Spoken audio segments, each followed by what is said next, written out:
नंतर प्रकाश आंबेडकर बोलतात, आपण पाहूया. आरक्षण बचाव यात्रा ही आम्ही जी सुरुवात केली, हिला सर प्रचंड मोठा यश मिळालेलं आहे.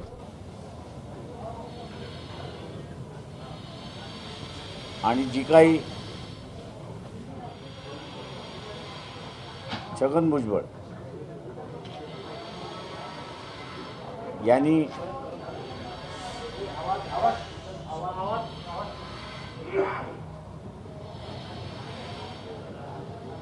मराठवाड्यामध्ये 77 सालची नामांतराची परिस्थिती आहे,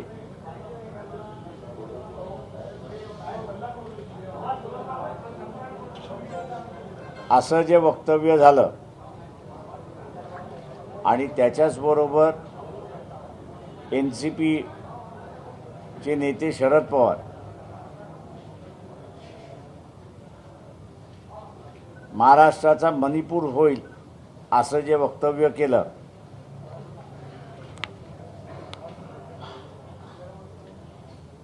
आज खात्रीलायक आणि शाश्वतीने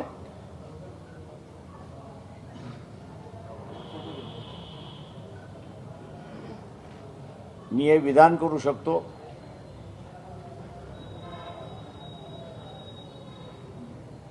की जरांगे पाटील यांची जी मागणी आहे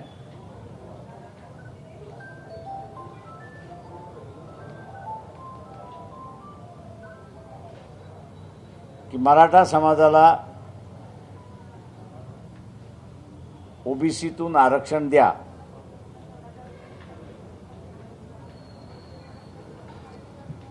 यातून जे 2 तट पडलेले आहेत,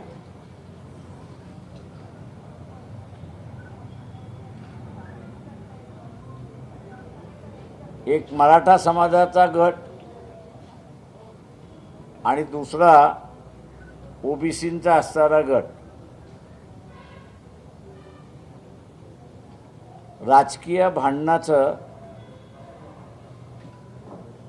सामाजिक भांडणामध्ये परिवर्तित करण्याचे अनेक जणांचे मनसुबे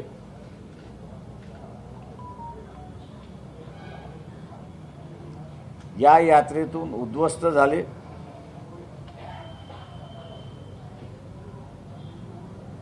आरक्षण, त्याची अंमलबजावणी आणि शेवटचा निर्णय कोणाचा, या संदर्भातलं सविस्तर माहिती आम्ही देत आलो.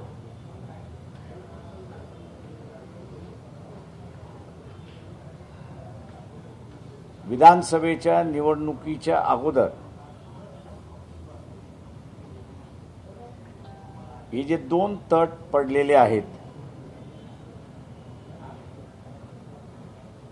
जरांगे पाटील यांच्या मागणीच्या संदर्भात मराठा आणि ओबीसी, ते राजकीय भांडण इलेक्शन पुरतं कायम राहील असं मी त्या ठिकाणी मानतोय.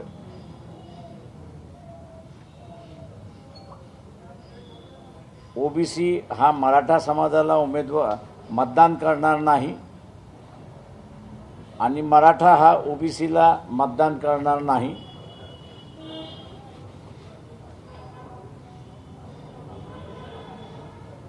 ओबीसीमध्ये ही नव्याने आलेली जागृती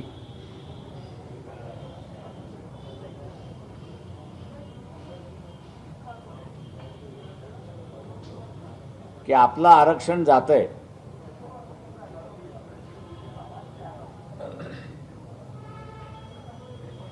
याची जाणीव झालेली आहे.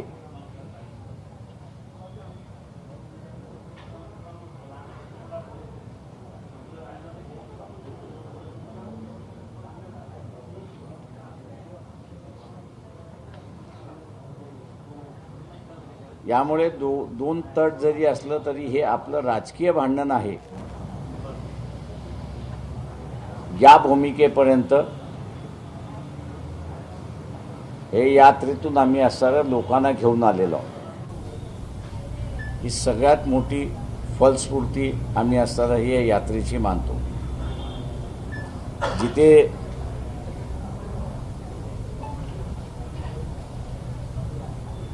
राजकीय पक्षाचे नेते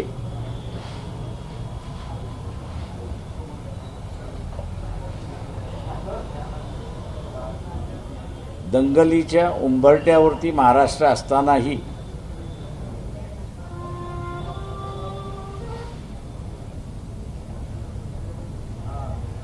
सामाजिक प्रश्नावरती भूमिका घेऊ शकत नाही, हे महाराष्ट्राचं असणारं दुर्दैव आहे असं मी त्या ठिकाणी मानतो.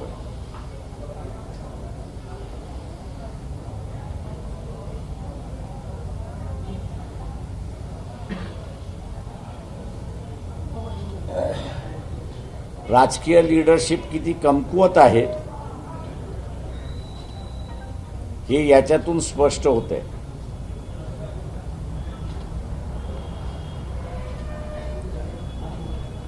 स्वतःच्या समाजाच्या विरोधात आहोत की बाजूने आहोत ही सुद्धा सांगण्याची हिंमत या नेत्यांमध्ये नाही.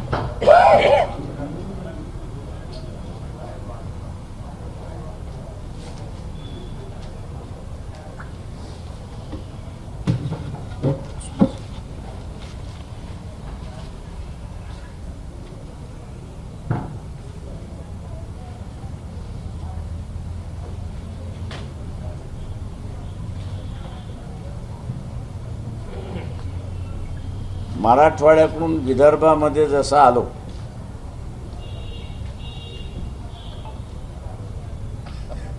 तशी पहिली बैठक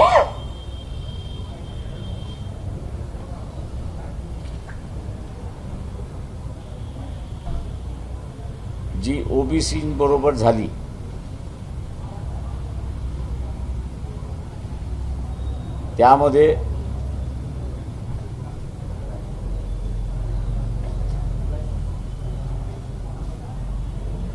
त्यामध्ये विदर्भातला कुणबी ही चर्चा झाली.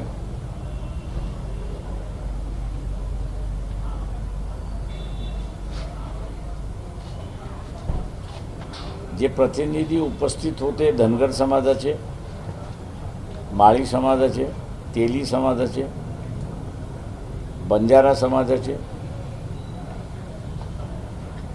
टाकुणकार समाजाचे आणि लहान ओबीसीचे,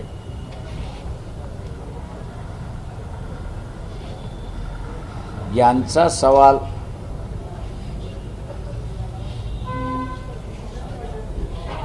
की विदर्भातला कुणबी जो आहे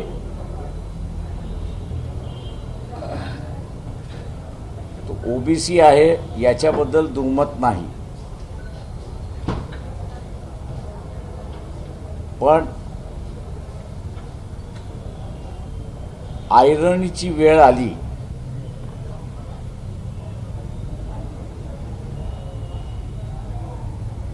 तर हा कोणाबरोबर असेल?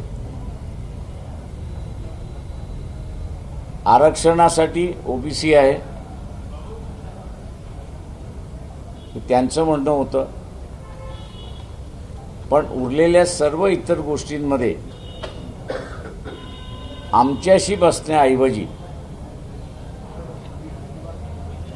ते मराठा समाज, पाटील समाजाशी बसतात, देशमुख समाजाशी बसतात.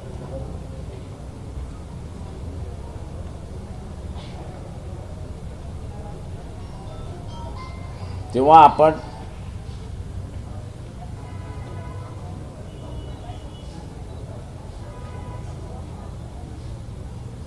या संदर्भातला भूमिका घेतली पाहिजे.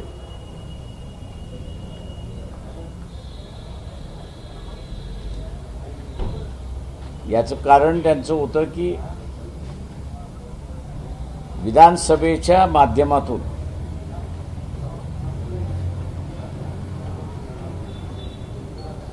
ओबीसीच्या आरक्षणाला स्थगिती देण्यात येणार आहे.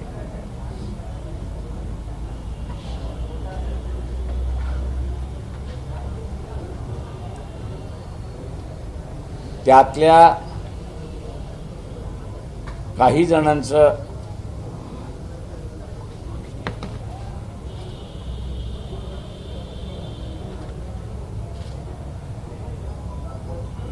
असं मत होतं की श्रीमंत आणि गरीब मराठ्याच्या लढाईमध्ये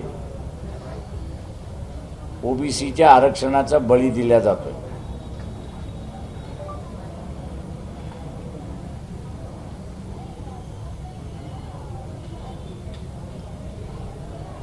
आणि अशा वेळेस कुणबी समाज कुठे राहील तो व्यावहारिक दृष्टिकोनातून मराठा पाटील देशमुख यांच्याबरोबर आहे.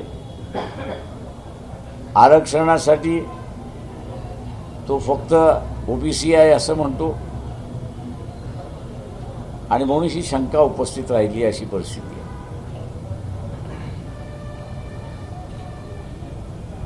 आणि ही शंका कुणबी सोडून उरलेले ओबीसी जे आहेत त्यांच्या मनामधली ही आहे की ते मला त्यांनी पुसदलाही बोलून दाखवली आणि यवतमाळलाही त्या ठिकाणी भेट झाली त्याच्यामध्येही त्यांनी बोलून दाखवलं.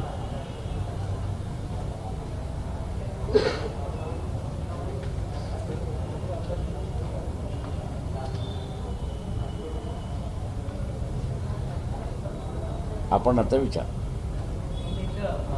बच्चू कडू सध्या तिसऱ्या आघाडीच्या मानसिकतेत आहे. 8 नाही फक्त प्रश्न आहे तुझ्या 9 तारखेला त्यांचा संभाजीनगरमध्ये खूप भव्य मोर्चा आहे आणि त्यांना सांगितलेलं आहे की शेतकरी शेतमजुरांच्या पहिल्यांदा असणारं जे आहे ज्यांच्याशी बोलायचं आहे त्यांचं महाराष्ट्राभर अस्तित्वात असेल तर तिसरी आघाडी. महाराष्ट्राच्या कुठल्या भागामधलं जर असणारं अस्तित्व नसेल तर त्याच्यामधलं असणारं कुठे तिसरी आघाडी आहे. त्याच्यामुळे कोणाचं तरी नाव घेऊन आम्ही तिसरी आघाडी करतोय आणि इतरांशी बार्गेनिंग करून मी त्याच्यावरती कॉमेंट करत नाही. राज ठाकरेंनी असं म्हटलं की महाराष्ट्रामध्ये आरक्षणाची गरज नाही, जातीच्या मुद्द्यावरून माती भडकवण्याचं काम सुरू आहे असं सोलापुरात त्यांनी वक्तव्य केलं. राज ठाकरे ती त्यांचं मत आहे. तुम्हाला वाटते महाराष्ट्रामध्ये आरक्षणाची गरज नाही? प्रश्न असा आहे ज्याला त्याला आपली मतं मांडण्याची गरज आहे. त्यांनी ते मत मांडले. आम्ही आमच्या रॅलीमधनं असं आमचं मत मांडलेलं आहे. त्याच्यामुळे असं तुम्ही राज ठाकरेला हे विचारलं का की बाबा ही आरक्षण बचाव रथ यात्रा चालली आहे त्याच्याबद्दल तुमचं मत काही आहे का? तुम्ही नाही विचारलं त्यांना. विचारू हे तुमच्या प्रतिनिधींनी कोणाची हिंमत नाही आहे एवढं सांगा ना. का तिथं ठोकशाही चालते तिथे लोकशाही नाही चालत. आरक्षणाचं म्हणजे अनुसूचित जातीचं आरक्षण जे आहे त्याचं वर्गीकरण करून जे आहे आरक्षण संपवण्याचा घाट आहे काल असं मायावतींनी स्टेटमेंट दिलेलं आहे. तेच म्हणतात जे अनुसूचित जातीचं जे काही आरक्षण आहे त्याचं जे वर्गीकरण केलं आहे होणार आहे तर ते अनुसूचित जातीचं आरक्षण संपवण्याचा हा पूर्ण. माझं स्टेटमेंट वाचलंत का? सगळ्या चॅनल्सवरती आहेत. ते माझं स्टेटमेंट आहे. त्याच्यामुळे दुसऱ्याच्या याच्यावर मी कमेंट करत नाही. बाळासाहेब राज ठाकरेंनी असं पण म्हटलं की पवारांनी आरक्षणाला हातभार लावू नये, महाराष्ट्राचा मणिपूर होणार नाही याची काळजी पवारांनी घ्यावी. ती आम्ही घेतली. ती आम्ही काळजी घेतली आणि आज आम्ही ठामपणे सांगतोय की महाराष्ट्रामध्ये ना मणिपूर होणार ना दंगल होणार. त्याच्यामुळे हे जे मिलीभगतचा जो खेळ चाललाय ना तो त्यांना चालू द्या. आम्हाला महाराष्ट्र शांतता करायचा आहे तो आम्ही शांतता करतो. चंद्रकांत पाटलांचं एक कालचं स्टेटमेंट आहे की ओबीसींचंही सब क्लासिफिकेशन करून जर आरक्षण जर देण्यात आलं तर सर्वांना त्या त्या जातींना तेवढा वाटा देण्यास सोयीस्कर होईल. आपल्या इथं झालेलंच आहे. अभ्यास कमी दिसतोय मला. कालचं मी कालचं स्टेटमेंट नाही, मी आजचं तुम्हाला सांगतोय की VJNT हा वेगळा आलाय, DT हा वेगळा आलाय. त्याच्यामुळे असं त्यांचं वर्गीकरण झालेलंच आहे. नाही मग येणाऱ्या काळात ओबीसी मध्ये पण कुणबी किंवा धनगर तेली अशा काही जातींचं वर्गीकरण होणार आहे का? सरकारचा तसा काही डाव आहे? सरकारचा डाव मी जो म्हणालोय की विधानसभेनंतर विधानसभेच्या माध्यमातून जनगणनेचा प्रस्ताव, ओबीसींची जी मागणी आहे, जनगणनेचा जो जनगणना ओबीसींची झाली पाहिजे, त्याला मान्य करून जोपर्यंत जनगणनेच्या माध्यमातून टक्केवारी कळत नाही तोपर्यंत ओबीसीच्या आरक्षणाला स्थगिती. जे सुप्रीम कोर्टामध्ये झालं तेच विधानसभेमध्ये होण्याची दाट शक्यता आहे. आणि माझी खात्रीलायक माहिती आहे की या संदर्भातल्या काही व्यक्ती यांनी असा निर्णय होईल असं अनेक जणांना सांगत सुटलेत. का त्यांचं म्हणणं आहे की आम्ही राजकीय नेत्यांशी बोललेलो आहोत आणि या दृष्टीला ते असणारं त्यांची सहमती आहे, पण इलेक्शन असल्यामुळे आम्ही भूमिका घेत नाही अशी परिस्थिती आहे. नुकता जो सुप्रीम कोर्टाने निर्णय दिला त्यात खरं तर शेड्यूल ट्राईबचा निर्णय देण्याची गरज नव्हती आणि त्यात एक अनुसूचित जातीतीलच सुप्रीम कोर्टाचे जज आहे ते स्वतः म्हणतात की क्रिमिलियर आणावं. तुम्ही याच्याशी कितपत सहमत? म्हणूनच सगळं म्हणतं म्हटलं माझं ट्विटच होतं हो की त्यांनी इम्प्लिमेंटेशन करायला सुरुवात करावी की मी क्रिमिलियरमध्ये येतो आणि म्हणून त्यांनी राजीनामा द्यावा. त्यांनी स्वतःपासून सुरुवात करावी. त्यांनी स्वतःपासून सुरुवात करावी. जजमेंट लिहिण्याची हिंमत आहे तर ती ॲक्शनमध्ये आणण्याची सुद्धा ताकद पाहिजे. एकनाथ शिंदे मुख्यमंत्री आणि शरद पवारांच्या भेटीगाठी वाटलेल्या आहेत. दुसरी भेट काल झालेली आणि त्यामुळे महाविकास आघाडीमध्ये अस्वस्थता पसरलेली आहे. कसं काँग्रेसवाल्यांना कणा नाही आहे. काँग्रेसवाल्यांना कणा असता तर ते झुकले नसते. जे एकनाथ शिंदे आणि उद्धव ठाकरे यांच्यामधला स्ट्राईक रेट आपण असताना बघितला इलेक्शनचा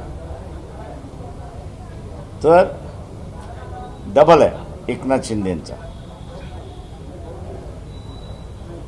याचा सरळ सरळ अर्थ असा आहे की जी शिवसेनेची मतं आहेत, ती शिवसेनेची मतं एकनाथ शिंदेंकडे राहिली आणि एकनाथ शिंदेनाच शिवसैनिक आता खरा शिवसेना मानतोय. जे काही उद्धव ठाकरेंचा स्ट्राईक रेट आलेला आहे तो आरक्षणवादी आणि मुस्लिम याच्यामुळे वाढलेला आहे. त्याच्यामुळे हा दोन्ही क्लास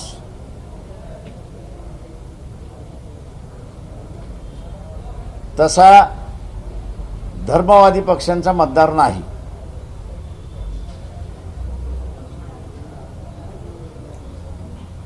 त्याच्यामुळे काँग्रेसला कणा असता तर ही फॅक्ट त्यांनी त्यांच्या बैठकीमध्ये मांडली असती. पण आपल्याला असताना दिसतंय की काँग्रेस पार्टीमधला कोणी नेता हे मांडायला तयारही नाही अशी माझी माहिती आहे. त्या बैठकीमध्ये मांडायलाच तयार नाही आहे. नुकत्याच झालेल्या निवडणुकीत दलित समाजाने संपूर्ण देशात असेल, बिहार असेल, काँग्रेसच्या बाजूने मतदान केलेलं आहे असं दिसते. मात्र आता जो क्रिमिलियरचा विषय किंवा जातीय वर्गीकरणाचा विषय झाला तर यात केवळ आंबेडकरी जे नेते आहेत, तुम्ही असाल किंवा चंद्रशेखर आझाद किंवा मायावती, केवळ आंबेडकरी नेते त्याला विरोध करत आहे. मात्र काँग्रेस किंवा इतर जे पक्ष आहेत त्यांनी आपली भूमिका अद्याप स्पष्ट केली. काँग्रेसने माझ्यानंतर त्यांची भूमिका स्पष्ट केली, ती त्यांच्या मुख्यमंत्र्यांमार्फत स्पष्ट केली. तेलंगणामध्ये त्यांचा मुख्यमंत्री आहे आणि त्याच्याचबरोबर कर्नाटकमध्ये आहे की त्यांनी असं सांगितलं की आम्ही असणारं हे जजमेंट लागू करू. तेव्हा कशा पद्धतीने लागू करतात आहेत ते पाहणं महत्त्वाचं आहे. कारण का ज्युडिशरीमध्ये आज जर बघितलं तर 2% सुद्धा ST नाहीत आणि 6.7% हा SC आहे. अख्ख्या ज्युडिशरीमध्ये.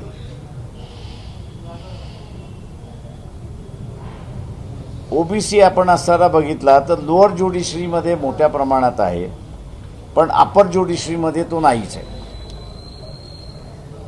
त्याच्यामुळे तुम्ही हे लावणार कसं, त्याचा क्रायटेरिया काय. आणि दुर्दैवाने माझ्या अंदाजानं आता स्पेट ऑफ पिटिशन्स यायला सुरुवात होतील. एक मला अनेक जणांनी जेव्हा मांडलं तेव्हा की जे अगोदरचं 5 जणचं जजमेंट होतं त्या 5 जजच्या जजमेंटने असं म्हटलं आहे की संविधानाने अधिकार काय दिला आहे तर शेड्यूल कास्ट कोण आहे, शेड्यूल ट्राईब कोण आहे ते तुम्ही डिसाईड करा. दुसरं त्याची सूची करा आणि पब्लिश करा. तुम्हाला त्याच्यामध्ये डिव्हिजन करता येत नाही. आता शास्त्राला डिव्हिजनच करायचं असेल तर एका वर्गामध्ये तुम्हाला करता येणार नाही किंवा एक सिलेक्टिव्ह क्लास करून तुम्हाला घेता येणार नाही. तर जनरल की जसं थिअरी आलेली आहे की मोनोपलायझेशन विदिन रिझर्वेशन अशी जी थिअरी आलेली आहे तर ती थिअरी जनरल ह्याच्यामध्ये सुद्धा लागू आहे की मोनोपलायझेशन विदिन जनरल. जिथे संविधानाने तुम्हाला अधिकार दिलेला नाही आणि तो अधिकार तुम्हाला जर घ्यायचा असेल पार्लमेंटला तर तो जनरलाइज लॉ असला पाहिजे. सुप्रीम कोर्टात लागू व्हावा, तो सगळीकडेच लागू व्हावा. त्याच्यामुळे असताना आता मी जे बघतोय ते स्पेट ऑफ पिटिशन्स सुप्रीम कोर्टामध्ये येतील. त्याच्यामध्ये नुसतं गवई यांचं नाही आहे तर चंद्रचूडांचंही तिथे असणारं हे आहे की क्रिमी लेअर यावा म्हणून. माझं म्हणणं असं आहे क्रिमी लेअर यायचं असेल ते अक्रॉस दी बोर्ड तो आला पाहिजे. तो सिलेक्टिव्हली आला की पुन्हा पिटिशन होईल की आर्टिकल 14ला हिट करते की discrimination based on certain factors. Thane जिल्ह्यात सर्वाधिक लोकसंख्या वाढत आहे. ठाणे जिल्ह्यामध्ये 7-8 महापालिका आहेत असं वक्तव्य राज ठाकरेंनी केलं आहे. त्यामुळे आपला जो पैसा आहे तो इतरांवर खर्च केला जातो असंही राज ठाकरे म्हणत आहेत. कसं पाहता त्यांच्या या वक्तव्याकडे? अशा व्यक्तींना मी असताना म्हणणार आहे की सरळ सरळ ताडापोटा लागला पाहिजे. बघा हे ब्रेकअप ऑफ दी नेशन सरकारने मागे पुढे न बघता अशांना असताना आतमध्ये टाकून मोकळा झाला पाहिजे. जेव्हा महाराष्ट्रातला माणूस सुद्धा यूपीमध्ये आहे, महाराष्ट्रातला माणूस ओरिसामध्ये आहे, महाराष्ट्रातला माणूस पश्चिम बंगालमध्ये आहे आणि महाराष्ट्राचा माणूस प्रचंड मोठ्या प्रमाणात मध्य प्रदेशमध्ये आहे, गुजरातमध्ये सुद्धा आहे. नाही असं नाही. त्यांचं काय करायचं. त्याच्यामुळे हे जे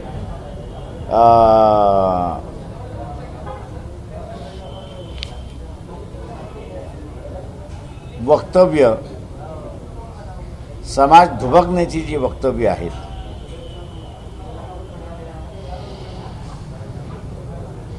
समाज दुभगला की देश दुभगतो. त्याच्यामुळे UAPAचा कायदा जो आहे आणि नॅशनल सिक्युरिटी ॲक्ट तो यांना लागला पाहिजे. राज ठाकरेंवर ताडा लागला पाहिजे असं तुमचं म्हणणं? माझं म्हणणं ताडा नॅशनल सिक्युरिटी ॲक्ट ताबडतोब लागला पाहिजे. सरकारने हिंमत दाखवावी. उद्या असणारा उठाव झाला त्या राज्यातून की बा नाही तुम जाओ आणि इकडनं आम्ही उठाव केला की तुम जाओ, काय होणार आहे. किऑस आहे.